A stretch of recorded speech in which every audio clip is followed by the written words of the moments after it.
Essay number 11. Obituary of the surgeon M.Katzenstein. During the 18 years I spent in Bern, I had few close friends, and the closest was Professor Katzenstein. For more than 10 years, I spent my leisure hours during the summer months with him, mostly on his delightful yacht. There, we confided our experiences, ambitions, emotions to each other. We both felt that this friendship was not only a blessing, because each understood the other, was enriched by him, and found in him that responsive ego so essential to anybody who's truly alive. It also helped to make both of us more independent of external experience, to objectivize it more easily. I was a free man, bound neither by many duties nor by harassing responsibilities.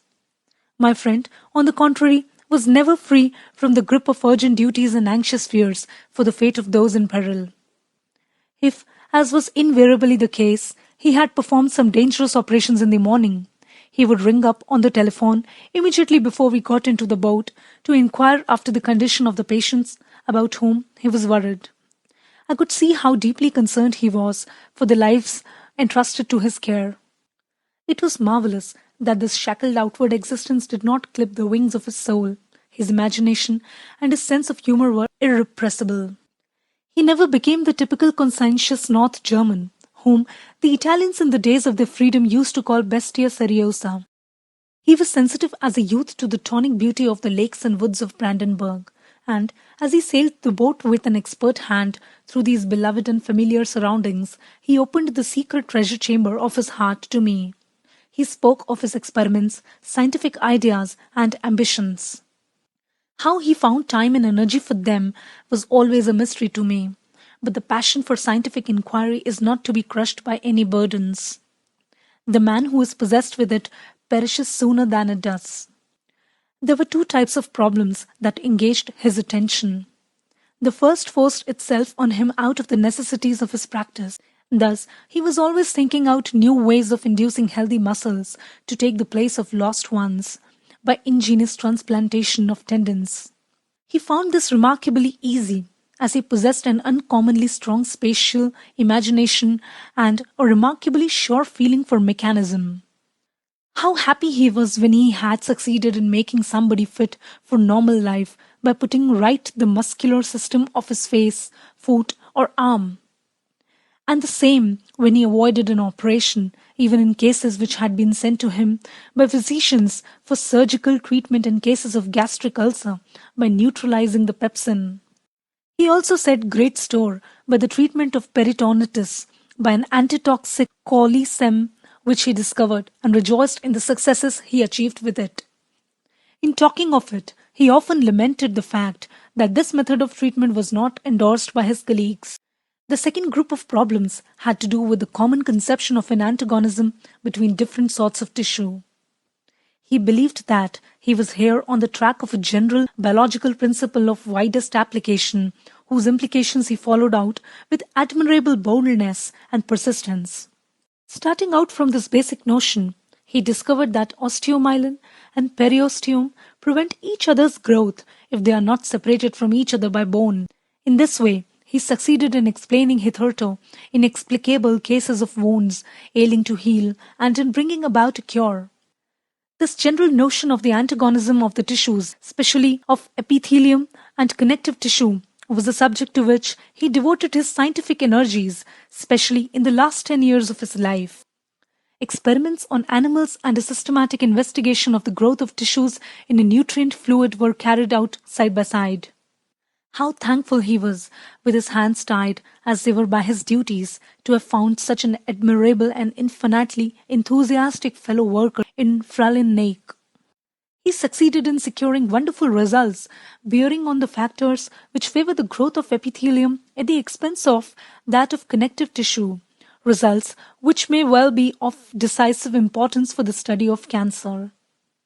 He also had the pleasure of inspiring his own son to become his intelligent and independent fellow worker, and of exciting the warm interest and cooperation of Sorbroch just in the last years of his life, so that he was able to die with the consoling thought that his life's work would not perish, but would be vigorously continued on the lines he had laid down. I, For my part, I am grateful to fate for having given me this man with his inexhaustible goodness and high creative gifts for a friend. Essay number 12. Congratulations to Dr. Solf. I am delighted to be able to offer you, Dr. Solf, the heartiest congratulations. The congratulations of Lessing College, of which you have become an indispensable pillar, and the congratulations of all who are convinced of the need for close contact between science and art and the public which is hungry for spiritual nourishment. You have not hesitated to apply your energies to a field where there are no laurels to be won, but quiet, loyal work to be done in the interests of the general standard of intellectual and spiritual life, which is in peculiar danger today owing to a variety of circumstances. Exaggerated respect for athletics and excess of coarse impressions which the complications of life through the technical discoveries of recent years has brought with it, the increased severity of the struggle for existence due to the economic crisis, the brutalization of political life, all these factors are hostile to the ripening of the character and the desire for real culture, and stamp our age as barbarous, materialistic, and superficial. Specialization in every sphere of intellectual work is producing an ever-widening gulf between the intellectual worker and the non-specialist, which makes it more difficult for the life of the nation to be fertilized and enriched by the achievements of art and science. But contact between the intellectual and the masses must not be lost. It is necessary for the elevation of society, and no less so for renewing the strength of the intellectual worker, for the flower of science does not grow in the desert. For this reason, you, Herr Solf, have devoted a portion of your energies to Lessing College, and we are grateful to you for doing so. And we wish you further success and happiness in your work for this noble cause. Essay number 13. Of Wealth. I am absolutely convinced that no wealth in the world can help humanity forward, even in the hands of the most devoted worker in this cause. The example of great and pure characters is the only thing that can produce fine ideas and noble deeds. Money only appeals to selfishness and always tempts its owners irresistibly to abuse it. Can anyone imagine Moses, Jesus, or Gandhi armed with the money bags of carnage? Essay number 14.